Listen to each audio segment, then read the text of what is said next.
Bom dia a todos. Bom dia porque agora são 8h10 da manhã, no dia 12 de fevereiro, horário que eu estou gravando esse vídeo. Um canal sobre doença autoimune. Hoje eu quero falar um tema que não é uma doença propriamente dita, mas sim um tratamento, e do qual eu já me deparei em outras oportunidades e agora faço de forma constante, que é o tratamento da hemodiálise. Conforme a hemodiálise não é uma doença, mas ela é um tratamento, ela é um procedimento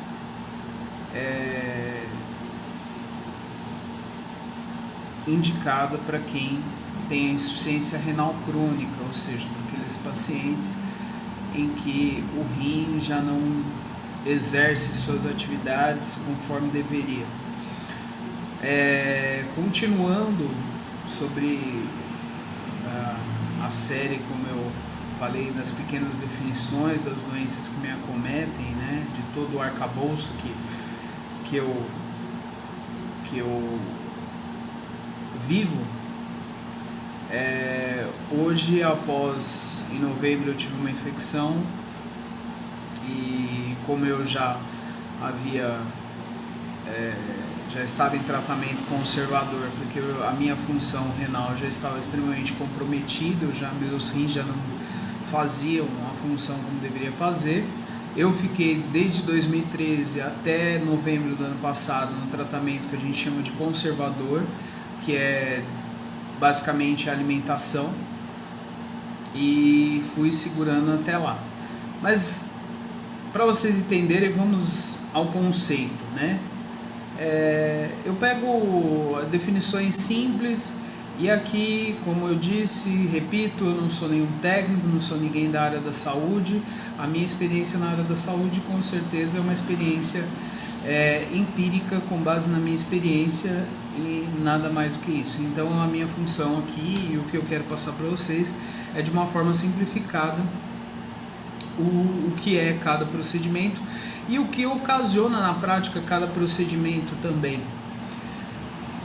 A hemodiálise é um procedimento, então ela não é uma doença. A hemodiálise ela é um procedimento, ou alguns chamam também de terapia, através do qual uma máquina limpa e filtra o sangue. Ou seja, faz parte do trabalho que o rim não pode fazer. O procedimento libera o corpo dos resíduos prejudiciais à saúde, como excesso de sal e líquidos. Também controla a pressão arterial e ajuda o corpo a manter o equilíbrio de substâncias como sódio, potássio, ureia e creatinina. As sessões de hemodiálise são geralmente realizadas em clínicas especializadas ou hospitais. Pois bem, como a gente já havia dito, é o procedimento, alguns chamam de terapia.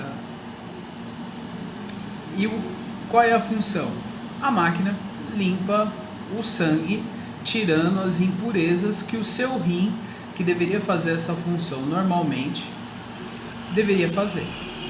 E por que ele não faz? Por conta de ter tido uma falência, for morrendo, né? E ele pode tanto morrer por completo, como ele pode morrer aos poucos. No meu caso, por exemplo, ele foi morrendo aos poucos. Foi em 2014, quando eu fiz a biópsia para verificar qual o problema renal que eu tinha, porque eu tinha uma doença no rim, e isso estava bem nítido, mas eu precisava definir qual era. Eu fiz a biópsia e a biópsia já constatou, quando ele retirou um pedaço do meu rim, um pedacinho para ele analisar, esse pedaço tinham 22 glomérulos, ou seja, como eu disse no vídeo anterior, os glomérulos estão para o rim, assim como os neurônios para o cérebro. Ele tirou 22, dos 22, 11 já estavam necrosados, portanto, aí eu já deveria ter uma diminuição já de pelo menos 50% da minha função renal. Pois bem, a hemodiálise ela é indicada para quem tem insuficiência renal crônica. Mas a insuficiência renal crônica, ela surge muitas vezes, e muitas vezes não, basicamente todas as vezes, por uma doença de base. Ou seja, há uma doença que compromete e que ocasiona a perda da função renal. No meu caso propriamente dito, eu tive uma doença nos rins, que foi a nefropatia por IgA, também conhecida como síndrome de Berger, ou de Berger, que eu já fiz até um vídeo do conceito dela e vocês podem ver no canal. Foi ela que, com todo o procedimento, com toda a busca pelo tratamento para essa doença, eu acabei aí por ter a insuficiência renal, né? Fui fazer a pulsoterapia, que a gente chama, foi um dos primeiros episódios mais críticos que eu tive. O que é a pulsoterapia? A pulsoterapia é você tomar na veia corticoide em grande quantidade 3 dias seguidos no hospital. Então você vai no ambiente hospitalar, só durante o período que você vai tomar, durante 3 dias seguidos, e você vai aplicando essa medicação. Só que é uma dosagem muito forte, muito grande, e como o corticoide, as dosagens dele, cada dosagem, ela tem uma função. Se você, dependendo da quantidade que você tomar, ela funciona como anti-inflamatório. Dependendo da quantidade que você tomar, ela funciona como um imunodepressor, um imunossupressor, você fica imunodeprimido, ou seja, a sua imunidade cai muito, muito, e aí você fica exposto a inúmeras doenças. No meu caso foi o que aconteceu, eu fiquei exposto, eu tomei, minha imunidade caiu. Como a nefropatia, a caracterização já, você faz muitas infecções de repetição, demorou mais ou menos uns 5 dias, eu acabei fazendo uma infecção de repetição aí e fui parar no hospital e tudo mais. Foi a primeira vez que eu me deparei com a hemodiálise. Por quê? Porque a quantidade de antibióticos que eu havia tomado, estava tomando no hospital, já havia comprometido parte do meu rim, e eu tive que fazer as sessões de hemodiálise para ajudar a filtrar. Nesse episódio de 2015 eu consegui sair e retornar para o tratamento conservador, embora esse episódio tenha acarretado que a minha função renal tenha caído um pouco mais. Mas eu mesmo assim consegui permanecer no tratamento conservador. Já o episódio agora recente de novembro, já não consegui permanecer no conservador. O tratamento com antibiótico comprometeu o rim. Até então, segundo os médicos, eu estava com cerca de 27 a 30% da função renal e infelizmente precisei da máquina para ajudar. Por que a gente precisa da máquina? Porque você controlar só na alimentação chega uma hora que se torna praticamente impossível. Por quê? Porque a dieta ela é muito rigorosa e deve ser extremamente equilibrada. Só que chega um determinado ponto que não cabe mais o equilíbrio. Não existe mais equilíbrio entre a alimentação e entre o que o seu corpo necessita, tanto se alimentar quanto a expelir de substância de resíduos tóxicos, que geralmente o seu rim deveria fazer essa função. Então ele acumula, então a elevação do potássio, a elevação da ureia, a elevação da creatinina, a elevação muitas vezes de pressão arterial, sua glicemia fica descompensada, enfim, são inúmeros fatores. Você acaba adquirindo uma anemia considerável também, porque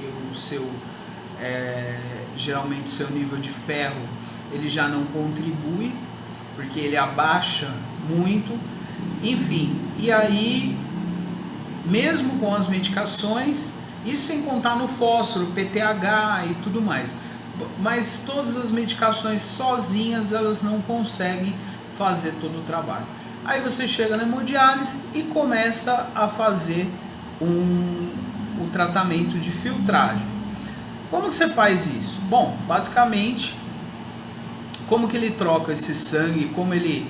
Geralmente, em situações críticas, você coloca o chamado permicate, ou seja, é um tubinho que é conectado, na maioria das vezes, nessa região aqui, ou na região do pescoço, em que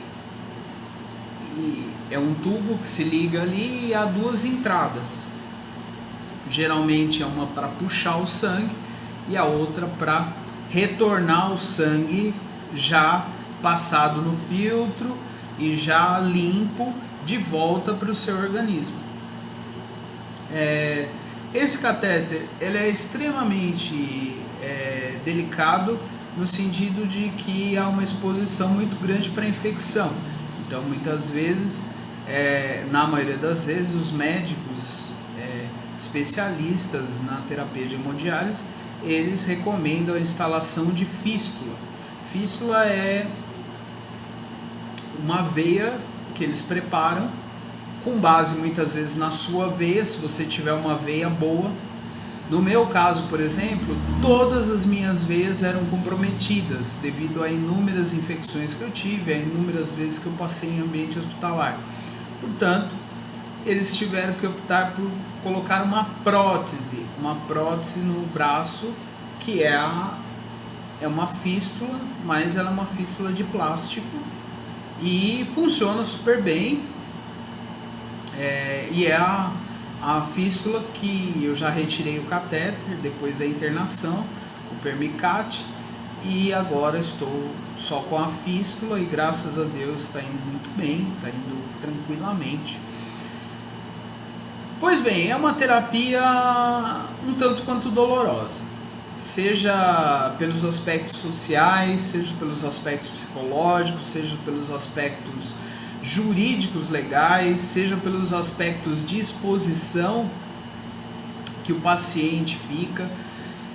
Há muitas abordagens a serem trazidas com relação à hemodiálise. Destaco algumas que eu percebo durante toda essa minha experiência, não só com aqueles que fazem comigo a terapia, mas também com aquilo que particularmente eu vivo, com aquilo que eu ouço em grupos.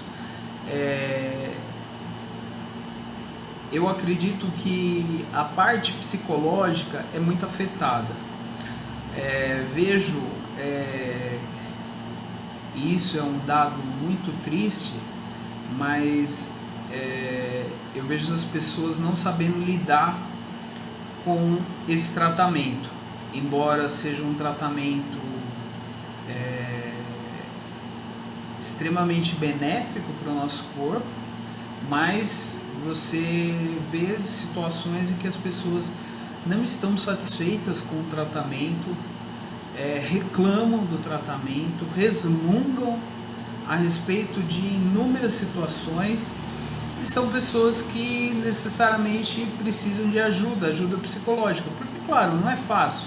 Eu, por exemplo, vocês imaginem, eu advogado, atuante, militante, enfim, tendo todo os meus afazeres, de repente, depois de parar no hospital e já com todos os tratamentos que eu tenho que dar continuidade, eu me deparar com 12 horas semanais que eu tenho que estar na clínica, isso sem contar, claro, esse delay que a gente faz de ir até a clínica, voltar, embora eu faça muito perto aqui, mas vamos dizer que há um comprometimento aí pelo menos de umas 16 horas. Além, é claro, de ser um tratamento que, como o próprio conceito já diz, ele é dado em ambiente hospitalar ou em clínicas. Então, acompanhamento de médico, enfermeiro,